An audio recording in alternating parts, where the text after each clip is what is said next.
heading to a house in Scottsdale, and then right when I was getting in my car to head to that one, somebody that's kind of in my neighborhood also has a rattlesnake at their place. So gonna do a couple of them real fast. There's very little between having no activity and all the activity, I guess.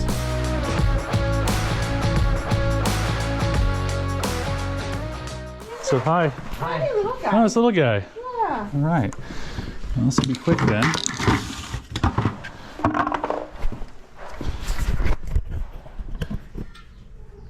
Buddy. Look how tiny he is. He's so docile. He doesn't know what he's doing yet. Yeah, it's a little boy. Okay.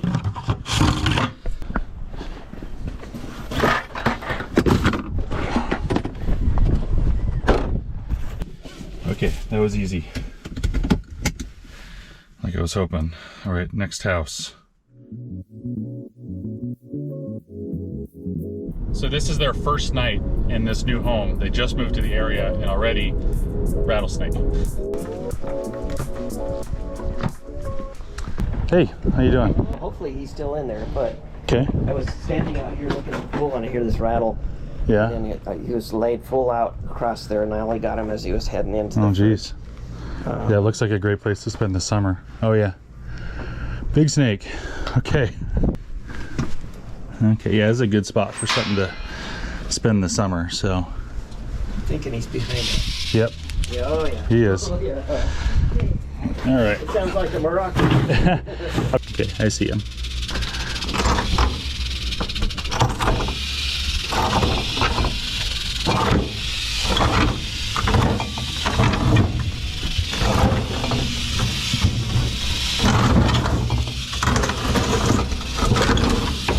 Oh wow, that's a big snake.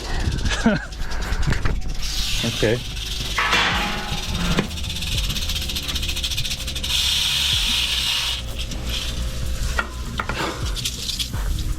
Oh wow, that is as big as they get. That's a big snake.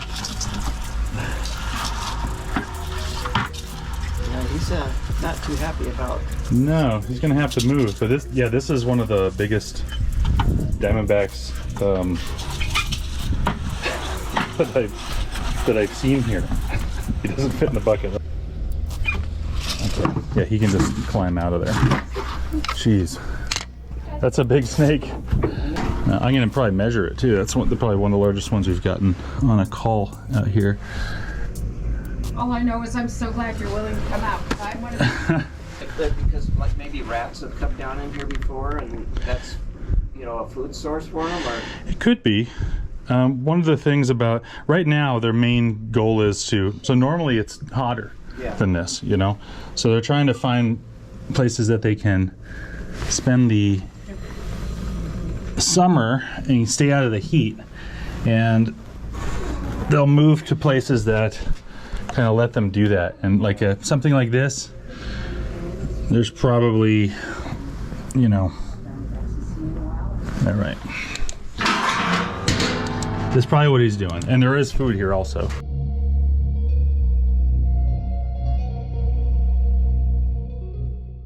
So that might be the largest diamondback that I've ever got at a house out here. Probably one of the biggest diamondbacks that I've ever seen in Arizona. Well, I'm gonna go measure it and see how big it actually is. And I think I'm gonna hang on to this one for a little while, rather than release it right away like we usually do. There's a couple reasons for that. One of them is that this is a big old snake that is stuck in very particular habits. A snake like this, it's probably 30 years old or more. It has been doing exactly the same things for a long time. They don't relocate especially well. There are some places that I can definitely put it, but I would be concerned about a snake this old and its chances of success.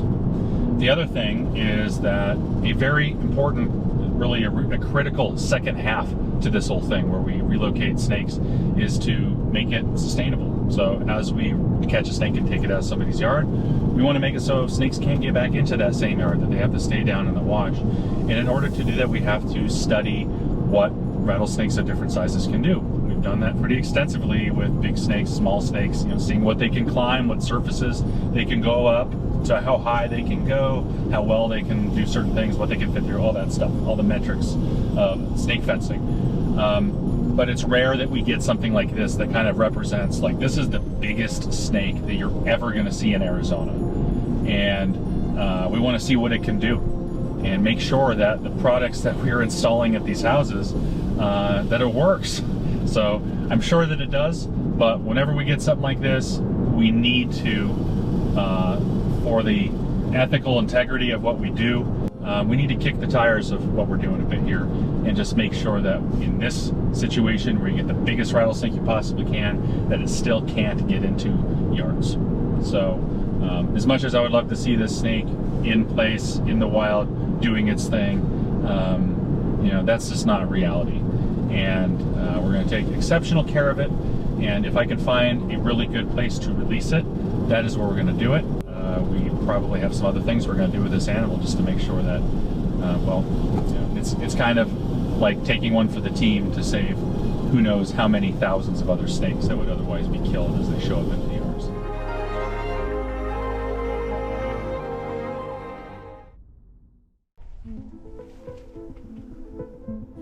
All right, so we're going to try to measure this big diamondback that I got yesterday, and I need to get the right tube for it. It's a very big snake. This might be the biggest tube I have. So we're gonna get him out, put him in this bucket.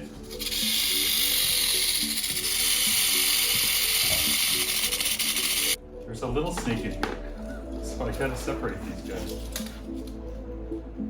That is a big snake. That's one of the biggest diamondbacks you're gonna see in this area. So my guess, just looking at it, is that it is 4 feet 5 inches. That's my guess. And it's probably going to be shorter than that. This is the way this works, but gotta get them to go into the tube. There we go. There it goes. So the snake thinks it's escaping basically by coming up into the tube. So as you can see, this is say a little larger than our normal diamondbacks that we get out here. Most rattlesnakes that people are going to encounter, they'll estimate just kind of roughly at 5 feet long, and most of them end up being much smaller. They'll be 2 feet or 3 feet. It'll still get that 5-foot treatment. This snake may actually be 5 feet long. This is very large for Arizona. This will not be an exact measurement because there's a little bit of kinking in here, and also this is a very strong snake. So this is going to be kind of an approximate measurement using the stuff that we have on hand here. Oh man, this is a very strong snake too. So we're going to assume that there's maybe another 3 inches in the way that that snake is kinking like that. I'm just going to push it flat and push this out as much as I can. God, this is a very strong snake. Okay, if we got it like that, there's 4 feet right there. 4 foot, 6, 7, 8, 9, 10. This animal is almost 5 feet long. In fact, there's probably an inch or 2 in just this little bubble that's here. Yeah, if I counted the tail, it's 5 feet long. We're gonna call this snake 4 foot 10 inches. That is then the largest confirmed diamondback that I've actually measured, that I've ever gotten on a call in Arizona in the 14 years that we've been doing this. So this is, yeah, big snake.